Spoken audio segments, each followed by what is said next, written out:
Hello everyone and welcome back to my channel. On today's episode of me talking about 7 things, I'm going to be going over Stormageddon, which coincidentally enough, there's a storm happening outside where I'm filming right now. Isn't that crazy? Also, please check out the links in the description below. Now, at the beginning of the episode, we see the survivalists reacting to the changes in weather and the animals' behavior. We are on day 11 and Frank, Stephen Lee Hall Jr., and Alexa want to build up their boma, and they also want to build a smoker for the remaining meat because it's getting less dry and a little bit cooler. So to protect the meat, they want to smoke it to preserve it. And during the night, Alexa and Frank are woken up due to the cold while Steven is sleeping like a baby. And Teal's eye is hurting her, but she still puts in work around camp.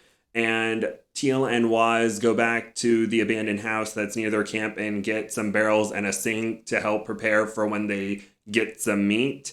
And that night they wake up because a storm is coming in. And then Wes mentions the weather might be getting bad soon, and he and Stephen Kelly have their shelter prepared for bad weather. They also focus their attention on fishing and making smaller hooks, and they test them out. And unfortunately, it's not really working at the time, so they decide to set passive lines. And they decide to eat some mopani leaves from the new branches. And Wes mentions how mopani can release a lot of tannin, which can cause gastrointestinal issues if you eat too much of it. And the mopani trees send signals to each other to increase the amount of tannin that they're producing, so animals will leave them alone. So you can't have too much mopani at one time or else you'll get a lot of tannin, and that may cause some stomach problems. And they mention a drop in temperature that night, but their shelter is nice and cozy. I also learned recently that crocodiles in the area are protected, so they are unable to dispatch and eat it, which is unfortunate for them because that's one food source they can't get. Joe mentions the increasing winds and goes on a hunt, but the elephant is seen near his water source again while he's there, and also an elephant knocked a tree into his blind that he had to clear away, so he's expending a lot of calories to try and get it back to the way he had it before. And so there's a little bit of a tense situation going on because the elephant does appear, has a little bit of a standoff with Joe, but goes away, and so he has to deal with that. And then he goes back to his camp, and that night it starts to rain on his shelter. Day 12, Frank, Alexa, and Stephen Lee Hall Jr. are feeling the cold, and Alexa and Frank want a canopy to cover them from the rain, but Stephen doesn't think it's that big of a deal and is still able to get some sleep. And then when there's a break in a storm, Stephen goes hunting while Alexa and Frank work on the canopy, and they're able to get kind of the bare bones of it, but they just need to cover it with stuff. And Stephen takes a shot at a boar but misses, and a thunderstorm rolls in that night, and they still have no roof, and they have to basically hide in cars to stay out of the rain, but there are still holes at the top of the car, so that's not good. Waz and Teal get some gutters for their shelter from the abandoned house so that they can get the water away from their shelter so it doesn't leak inside, and the water has a place to go and it doesn't pool up around their shelter. And Teal goes to the corral to get some wiring to attach the gutter, and she spots a kudu and approaches because it looks like it's sleeping, but unfortunately it is unalive. And she goes to get Waz, and they process some of it there and bring some of the meat back to camp. They also start cooking it, and they are able to get some energy from the kudu, and the kudu might have eaten so much tannin that it unfortunately passed away, but we don't know for sure. And then they work on a smoker to cook the meat, and Waz has to deal with the smoker with the storm coming in. Unfortunately, they're not really able to put it in their shelter just because they don't really have a chimney for all the smoke to go, and it's such a small space that they're not really able to maneuver one in, so Waz has to have it all in the smoker, and it's raining, so that's not good. And then Joe is at the blind and hasn't seen any animals near the water source, and he has sort of a moment of self-reflection and talking about digging deep to make it through, and he's going through a baptism while going for a swim in his water source, and he checks Amber's fish trap, and he finds a catfish. And he has a nice lunch, and there's some vegetation in his pot that may be some mopani leaves, so he's able to get some meat and vegetation. And later he is awoken that night by rolling thunder. Dun dun dun. And Wes goes to check the passive line. There is no fish, and he changes strategies and decides to get some dung beetles to eat. And they get their first bug meal of the challenge. Wes also goes hunting, and unfortunately he is unsuccessful, but Steven has a idea, and he wants to scare the fish towards the W trap with 2 large pieces of sheet metal, and they kind of have a smaller area to corral them into, but then a storm rolls in, and they are doing great shelter-wise because they are nice and warm and everything's fine for them. Day 13, Frank, Alexa, and Stephen Lee Hall Jr. are cold and tired and have had almost no sleep. And they try to plan on getting firewood and getting a roof for their canopy, but it starts raining again. And they hunker down in their cars, but it's still pretty cold. And Stephen is there basically coaching them with mental fortitude over the situation because Alexa mentions that this is tappable weather because some survivalists might get too cold and decide they can't do it anymore and tap out.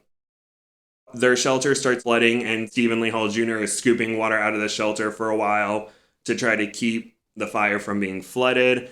And it looks like he is scooping water for a long time, but I also wanted to point out that I think it would have been a better idea to dig a trench at least around the shelter, because him scooping all that water, he's also getting a lot of the dirt out of the middle of the shelter and essentially turning the shelter into a bowl, so more water is going to come in there because water likes to go from a high concentration area to a low concentration area. So he was unfortunately working harder, but maybe could have had a better idea on dealing with the water, maybe digging a trench and kind of looking for long-term problem-solving techniques rather than short-term. So unfortunately, that could have been handled better. And Waz and Teal's smoker is still working, and they work on getting the gutters for their shelter set up. And Teal's eye is feeling a lot better, and they are still worried about the meat in the rain. And unfortunately, that night, when Waz is checking the smoker, the fire goes out, and they may lose some of the meat.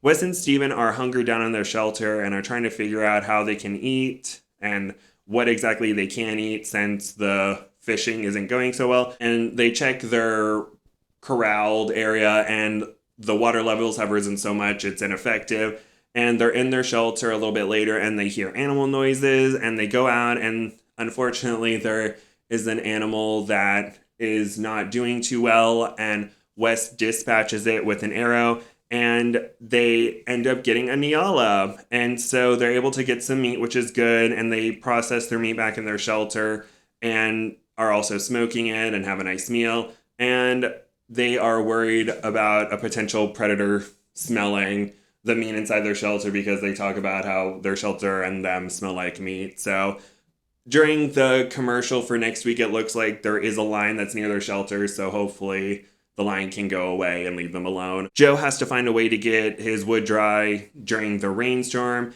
and he also makes a wall of flattened cans to create a heat wall to reflect the heat back into a shelter to warm him up. And he says he's glad for the man-made material to try and help get his shelter together because he wants to make it so if it's hot, he could stay cool, and if it's cold, he could stay warm. And we can see some real ingenuity in his thought process, and so that was interesting to hear.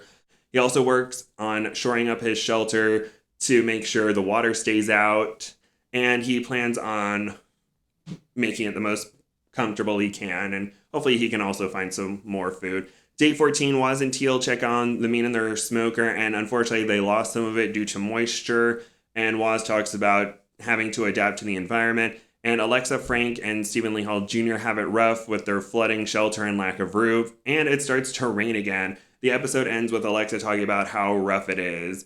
And that is the end of the episode. I wonder if Stephen, Frank, and Alexa will kind of shore up their shelter a little bit more to protect from the rain. Will Waz and Teal get more food? Will Wes and Stephen Kelly be bothered by any predators? And will Joe continue to make it on his own, or will he decide to merge with someone? As of day 14, Stephen Lee Hall Jr. has 286 days.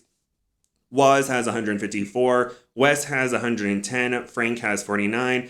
And Alexa, Joe, Stephen Kelly, and Teal have 35 days. And also, I wanted to point out that Joe, if he decides to stay by himself for a total of 24 days, he will have the record for most days survived alone, because Tara and I can't remember who else, but Tara and someone else have 39 days on a challenge alone. And so if Joe manages to make it 24 days by himself, he will be the new record holder. And as of right now, he has 26 days alone. So 14 more days and he'll be the record holder. And so episode 5, Triple Threats. Stalked by Black Mamas, Lions, and Crocs, Wes eyes the exit. Teal's bow scores a big win. As an elephant closes in, Joe rigs an alarm from scavenged wire and shell casings. Stephen and Frank's bid to turn sheet metal into a roof might end in disaster. Dun dun dun. Who knows what will happen, but we shall see. I hope everyone who is remaining makes it to the end. And thank you all so much for listening. Please like, comment, nice things, and subscribe, and have a wonderful day. Bye-bye.